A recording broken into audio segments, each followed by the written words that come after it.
brought to you by Ting. Hey guys, Nick here for Rev3 Games, and I'm here with Avi Ben Menahem, Adam Ice Screen, and Ken Lob Klob himself to talk about Phantom Dust and kind of how this project came together. So I guess my first question is, when looking at all the games that have sort of existed in the Xbox family for a while, Phantom Dust really stands out to me as someone who loved it originally as a unique IP that wasn't super well known at the time, that really should have done better than it did, that deserved a second chance. How did you guys sort of stumble onto the idea of, hey, we could take this and re-evaluate it for 2014, 2015? So I was at Xbox when Furutsugi-san inside MGSJ originally did Phantom Dust, and I was a huge fan then. I went to Japan a couple times a year. We talk about the game, play the game. There were a bunch of us inside Microsoft Game Studios that were addicted to it. So we were trying to push upper management into this is good, this is good, this is good. Times being what happened, we ended up with not shipping the game. Majesco did it in the US, etc. Bad history, long story. We'll save that for later. But we often talk, Phil and the GMs, what should we be doing next? And I've been pushing on Phantom Dust for 5, 6, 7 years. And it's in the back of Phil's head. Killer Instinct was the same thing. When we acquired Rare, I was obviously also at Microsoft, and we should do Killer Instinct. Right. Busy. Sure. In both cases, Killer Instinct and Phantom Dust, creative director Adam keeps coming in my ear, and we should do KI. And I'm like, yes, we should do KI, but there's all these things that have to get done, and he did them all. And we ended up signing a developer, history. So after that finishes, then Adam, we should do Phantom Dust. And it's funny, because, I don't know, within a month I'd talked to Phantom Dust about Phantom Dust to Phil again. Yeah. And then Adam comes, start pushing, and then somebody in the world, we should thank them, sends the first tweet to Phil, which started this push towards Phil of Phantom Dust. And, Phil's right down the hall from where I sit. He comes by again, and he's like, Phantom Dust, you're always asking me about Phantom Dust. Maybe we should do that again. And it's like, Adam already has us back. We can do that right now. And it's like, okay, go. And then we move over to what happened at that point. Yeah, it seems like the stars line. So Adam, you were instrumental in sort of our detective work by changing your Twitter banner to the Phantom Dust screenshot there. I'm a huge fan of the game. I feel bad, as someone that's been gaming since the Atari 2600. I missed Phantom Dust the first time it came around. And when I got a chance to play it, after Ken and I, talk all the time, and I was amazed at how good the game was. I feel like, as a gamer, I feel shamed, especially as how much I love the Panzer Dragoon series, that I missed something from Furatsugi-san. And I fell in love with the game. And I immediately went to Ken, since, the same thing with Killer Instinct, why aren't we doing KI? Oh my God, how are we not doing this game? Like, this thing is amazing. It has a unique design. It's incredible. And when Phil picked it up and started tweeting about it, I went, all right, I'm running with this. I'm going to start internal support. I'm going to run around. I'm going to write a spec. We're going to do this. And so that's kind of the groundswell that started building the game. And we started pulling people in like Avi and everyone else, and getting people bought copies of the game again. How hard was that, by the way? How hard was it to find copies of Phantom Dust nowadays? What's amazing is we watched as we were buying up copies, the prices going up on the online, like the second hands. And the prices kept going up as we were picking up copies of the game again. It was a game whose run, Avi, maybe you can speak to this, but there weren't a ton of copies of Phantom Dust shipped originally. I think you said there was only a few. There weren't a lot. I think we were, 70, 80,000 worldwide. Most of them were sold in Japan. And like Ken and Adam said, one of the things that we want to do is always look at our back portfolio and see what are the great IPs that we want to bring back to our fans. And like you said earlier, we all want to kind of feel like we're building games just for me. Yeah. Right. The game was just made for me. Right. And if that's the feeling we could capture with Phantom Dust, then I think we've done our job. That's amazing. Yeah. The thing that I'm most happy with is that, and this is just a shout out to Phil. Phil, we love you, Phil. Oh, yeah. It's the conversation didn't start with, and how many did it sell? Phil knew what it sold, so it wasn't like that was some unknown information. But that wasn't the conversation. It was like, you've always talked to me about this game. Is it really good? Yes, it's really good. We should do it again. Is it still modern? Actually, it was way ahead of its time. This game deserves to be brought back. It actually feels almost more like a game that, if it had been designed and released today, it would have had a better chance of people paying attention just because of the type of games that people are playing nowadays. So it was cool, I think, from the perspective of just getting a peek into Phil's head, that it's, why Phantom Dust? Why not one of the other IP? Well, it was because, this internal push, and literally, like I said in the conference, it was design first. Is this game great? That was his first question.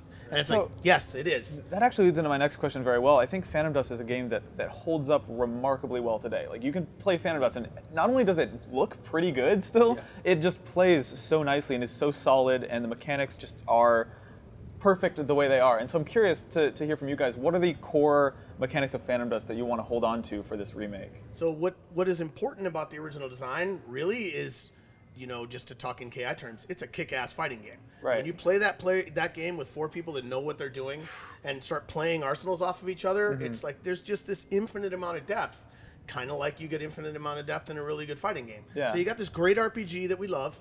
We want to tell that story, but we'll want to tweak. I'll leave the rest to you. His again, Adam, just like KI, wrote this beautiful spec of here's what we love, here's what we should be fixed, and then again found the people inside the company that love Phantom Dust. We all add to it, kind of yes, maybe, again, and then you end up with this perfect thing that we can take out and then find awesome. Someone that's super passionate as we are to help, and of course bringing in Furatsugi-san to help bring his baby back.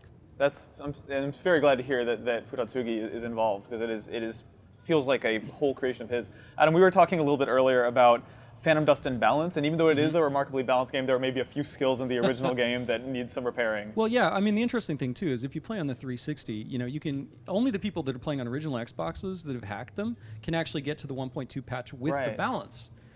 There are ways to hack the saves on the 360 so that you can play with all the cards, but you're actually not playing with the final balance in the 1.2 patch.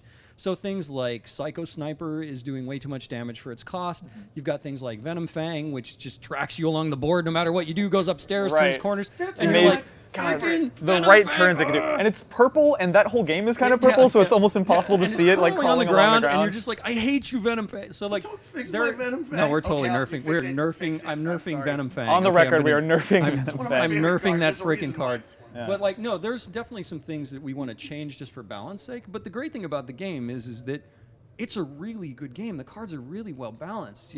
Where we're starting is with the balance, the cards that are there. We want to get all the skills in, get them all functional, and then start tweaking and adjusting based on all the crazy decks that people have been building over time. Yeah, but And we're definitely going to involve the community in that too, for feedback on, what builds they loved, what things, there's a big debate on cartwheelers, jumpers, rollers, the advantages there. I was a jumper. Yeah, pretty much everyone goes eventually to the jumpers because of being to maneuver over terrain. And those are things that we want to look at for the new one. But to us, what's really important to nail is the feel. Yeah. Like, the thing about Phantom Dust that I think is absolutely magical is there's no one-hit kills. Now, granted, if you do Judge of Anubis and you've got a deck where you're burning down your health, okay, there are ways to do it. Right. 79 there are damage compressor at once. decks. There are all kinds of crazy things you can do. But the real important thing is it's a game that you have time to think and you have time to react. It's this gorgeous fighting game that moves in a pacing that makes it something that you can get skillful at. And that is so important for us to maintain, and that's the utmost thing that we're going to make sure comes back in the game is the feel. Well, one thing I've found in being the guy on the internet who's freaking out about Phantom Dust lately is that there is a pretty sizable, super hardcore demographic. Like, all during E3, all I've gotten are tweets from people saying, go find out more about Phantom Dust, and I'm really happy to be able to do that with you guys here today. I think lastly, and we spoke a bit about this, but Killer Instinct is interesting as a precedent because as a pricing model, it's not your typical free-to-play game. Some of it's given away, and certain characters are unlocked for free. And I'm curious what your thoughts are with Phantom Dust as a card game. It's kind of invites certain other models, like it's impossible not to look at what Hearthstone is doing and what Magic Online is doing. There are a lot of elements that I think in modern games that we can leverage for Phantom Dust. We want to maintain what was great about Phantom Dust and allow people to grind for the cards, allow people to play and earn. So that's all part of the game that we want to maintain. Yeah. Now, what we do outside of that, if we give you ways to accelerate that, we're still playing with that and we'll figure it out. And like Adam said, first and foremost, we want to make the game approachable, right? And like you said, yes, it is it's a hardcore game, but we still want to make it as approachable as possible to as many people as we can. But on the same time, keep the depth in the game, right? That you can go as deep as you want, right? 370 skills, Right. 374 skills, right? So that's insane. And relative to the pricing model, then our commitment is to make sure that pricing will not stand between the users and the game. Right? Yeah. We'll make sure that that's not the case. But at the same time, we'll make sure it's approachable and Cool. There are different entry points to the game. Yeah. So we obviously aren't going to give details today into Yeah. what we're thinking about the business model. But what I like to hope most people understand about Killer Instinct today, I mean, obviously we had some weird, call them speed bumps when we announced the way we were pricing KI. If you look at it now, I think most people understand what I was trying to do. We were to get as many people as possible into Killer Instinct, lower the barrier of entry, not generate gajillion dollars from one person. It's not a system built to go find some whale. It's a system to let people come in. Let me open the door. You can just try this character for free. If you want just one character in KI, you can just pay $5 and you can play that character against anybody else online. You can have as much fun as you want, and it only costs you $5. And if you want to pay in a little bit more, you can work your way up to the ultimate pack. That's a really. And it's like, that's the idea. It's not the way that. This is why I was so kind of, let's just say, slightly red-faced at Evo, saying there's no way this game is free to play with other expletives tucked in there somewhere. Yeah. You know, that's the same way that we want to treat Phantom Dust. How do I get millions of people to play this game that I really, really love? That's what the business model will be optimized for. Totally. Not, can I sell you 400 packs to get 300 cards? Right. That doesn't make sense. You know, That's not what it's about. That's It's a really about important. having more fun with our game and getting as many people as possible to play it. That's an interesting thing about KI too, is that it's not a game you can dump money into indefinitely. It's just sort of the ceiling. And in doing my video about Phantom Dust, I found a lot of commenters saying, I had actually never heard of this game before, but I now really want to play it because of all the enthusiasm I see from people who really love it. So basically, it is probably safe to say that we're not going to be buying packs of junk. Exactly right. Right. Junk is such a funny term also. I feel like it'd be hard. Open Yeah. the door so a bunch of people can try this game. And Awesome. Because, like, I mean- you got 70,000 people that I think will play this game again. Right? 70,000? Yeah. I'm pretty comfortable with anybody that played that game originally. If they have access to an Xbox One, they're In going good to play taste. Phantom Dust. They know what it is. They'll want to come back and try it again. How do we help them help anybody else that might be interested in the genre or even find out interested in things their friends love, that they can also come in the door? Awesome. Well, that's Yeah. really exciting to hear. I'm sorry, I was just going to add that the one thing that's cool is that, you mentioned Hearthstone. I think one thing Hearthstone really did an excellent job of was easing people into the experience. And one of the things that, was tough in Phantom Dust was Totally. it's like 3.5 hours before you actually got to build a deck, Yeah. and you're like, oh my God, I just got to the game. That trickle of like the missions real is- game. And so we want to make sure that there's a much easier path for people to get into deck building and to get to the fun of arsenals and cases, and all of that stuff is coming back. And so we want to get people to that and have that experience sooner. So Hell yeah. that's one of the ways that, as Ken's saying, we want to really ease people into the experience with like, oh wow, oh this is easy to get into, and then oh by the way, here's all the depth. Cool. And yeah, stepping back and looking at Phantom Dust today, I think that's one of the things that does actually concern me about the original design is it takes a while to get rolling. Absolutely. Like those first few missions it's like one tutorial spread out across 15 tutorials. Yeah. It's 3 hours of tutorials. It's nuts. right? So when do you think we'll hear more about Phantom Dust? Okay, well, it's a great question. So I think that E3 was first major beat for us, right? We worked really hard to kind of make sure that the trailer kind of really, I think, brings in a lot of kind of what we think about the game, but it definitely doesn't bring in it's not the visual target. Yeah. It's not the gameplay. It's not the characters, but it's a lot about the concept and how do we see the game coming to life.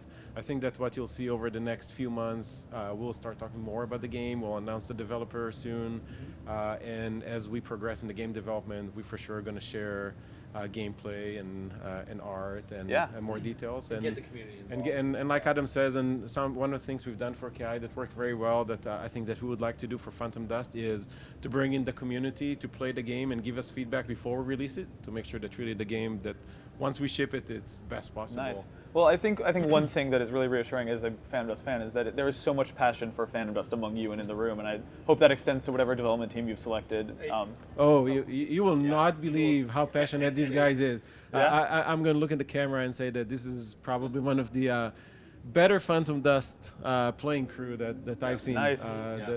Adam? Yeah, I'll just add, one of the things, KI was, we wanted to find a developer with passion for the product, and we vetted a lot of developers for Phantom Dust, and the one that we found, they've got the passion. They've got exactly what we're looking for to build a game to have just as big of a comeback as we've done with KI. Yeah, and again, just to close on that, that's taking a level of technical competence as a given.